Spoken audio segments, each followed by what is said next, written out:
Thank you, everybody, for coming to the Aaron Torres Podcast YouTube page. If you could do me a quick favor, see that little subscribe button at the bottom of your screen? Go ahead, click that subscribe button. Really does help our channel grow, our audience grow, and I really do appreciate it more than you know. So click that subscribe button. Appreciate your support. Now, here's the video that you came here for. In the noon Eastern window, big noon on Fox, what did we get? We got SEC at Big Ten, Texas at Michigan. This week, how about this? Wisconsin hosting Alabama. Third matchup ever between these teams, I believe. I also believe I read that it's the first time that Alabama has played at Wisconsin since the 1920s. Is that right, baby? That's right. About 100 years since Alabama played at Wisconsin. The spread in this game, Alabama, a comfortable 15.5-point favorite. The over-under set at 50.5. When I look at this game, let's start with the Bama perspective. And we talked about Bama a lot on the Sunday night reaction show, Aaron Torres Pod. But what we talked about was what a weird game against South Florida, right? Because if you look at the South Florida game, Bama wins 42-16. And you just kind of sit there and say, well, I mean, Bama's awesome. They just rolled them. They destroyed them. Yeah, that's not what happened at all. Bama was up 14-13 going into the fourth quarter. Bama was up 21-16 with 7 minutes to go before 3 touchdowns in the final 6 minutes sealed a victory that looked a lot more one-sided than it actually was. So the question becomes, and I think when you start to look at this game, the question is pretty straightforward. What did Bama do wrong that allowed South Florida to stay in the game? Or there's obviously the possibility that South Florida is just a really, really, really good team. But if we're looking for what did Bama do wrong, it really kind of fell, in my opinion, in 3 different buckets, okay? First bucket, South Florida just has a very athletic running quarterback. You know, this kid was really good against them last year.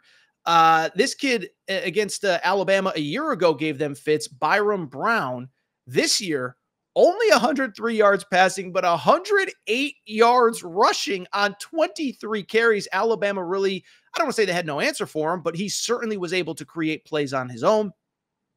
In terms of other reasons why Bama lost, or Bama could have lost, I should say, they did not lose. They won 42-16. There were a lot of penalties, 11 penalties, and 3 turnovers as well, including Jalen Milroe fumbling the ball on the goal line. And then most importantly, and this is the conversation everyone talking about Alabama is having this week, is the health of the offensive line.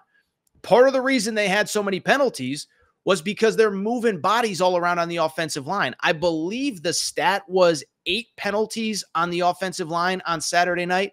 Well, remember, Caden Proctor, who was projected to be one of your starting tackles, has not played in 2 games because of a shoulder injury.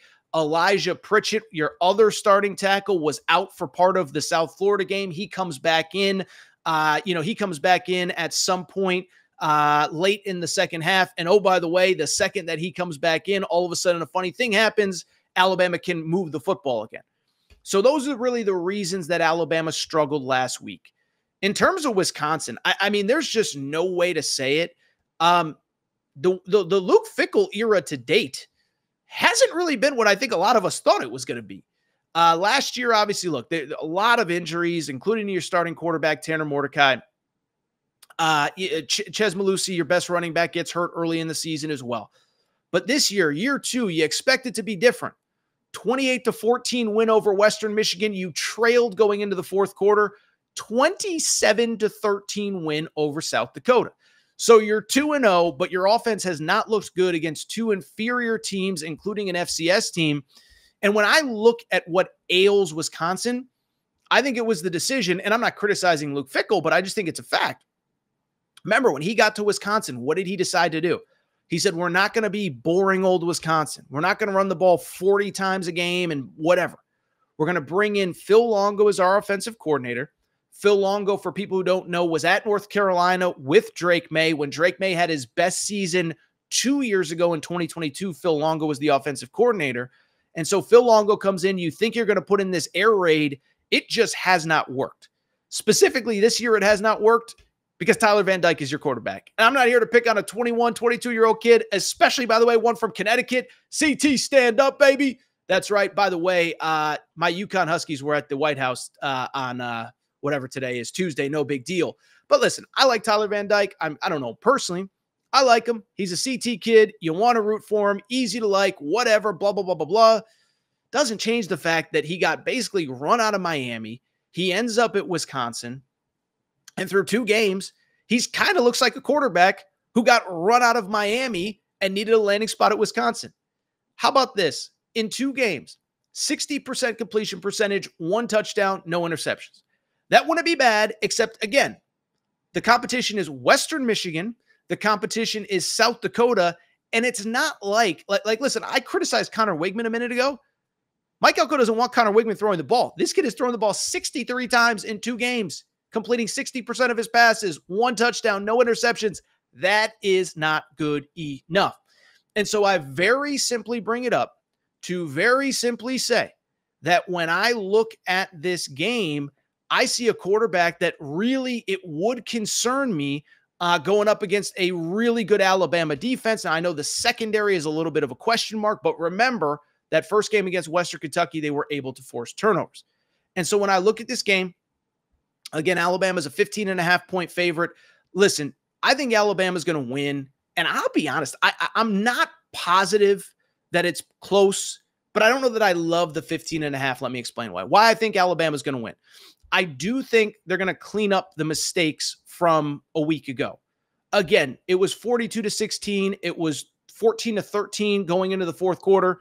But Jalen Milroe fumbled on the goal line. I mean, that would have made it 21-13. You know, there was just a lot of sloppiness. You're not facing a running quarterback, so you can eliminate that. You are facing a pocket quarterback who has been inconsistent. And what I will say is we don't really know the status of the offensive lineman, but Kalen DeBoer was pretty straightforward about this in his Monday press conference where he said, look, we expect Pritchett back, and we think Proctor is going to be about as close to healthy and 100% as possible going into this game this weekend. So you get both back, you feel pretty good. To me, I'd still be a little bit worried, but it's hard for me to see the scenario Alabama losing this game outright. I don't see it. By the way, it's a noon kickoff. It's not a night game. The weather should be pretty good, 70s and sunny. So I don't think we're going to see anything weird. But in terms of a best bet, listen, I know that it's not the sexiest thing to talk about, but I'm going to take the under once again. First off, I think we got to remember, I remember going into week 1, we talked a little bit about the helmet comms, right? The ability to hear your offensive coordinator in your ear. How would that affect teams on the road? What I've also found interesting, what I don't think we're talking about enough, is the idea that on top of helmet comms, the clock rules have changed. And also the clock doesn't necessarily stop in the ways that it used to. Fewer plays, fewer possessions. I think it leads to more low scoring games. But I also think you got to look at this specific game and the scenario that we're talking about. For Alabama, first of all, for Wisconsin, the only way to keep it close is to not let Tyler Van Dyke beat you. Try to establish the run game. Try to get Ches Malusi, your best running back, going. By the way, it is worth noting, I criticized Tyler Van Dyke a minute ago, but the running game has produced 150-plus yards in both games this season, so they've got a semblance of a run game. And then from the Alabama perspective, one, I'm worried enough about the injuries where I could see the scenario that they simply that they simply don't move the ball super effectively against what the best defense will be, the best defense that they've seen so far this year. The other thing I would add, though, is I was thinking about this. 2 star offensive linemen banged up. Next week, you know what Alabama has? A bye. You know what they got the week after that? Georgia.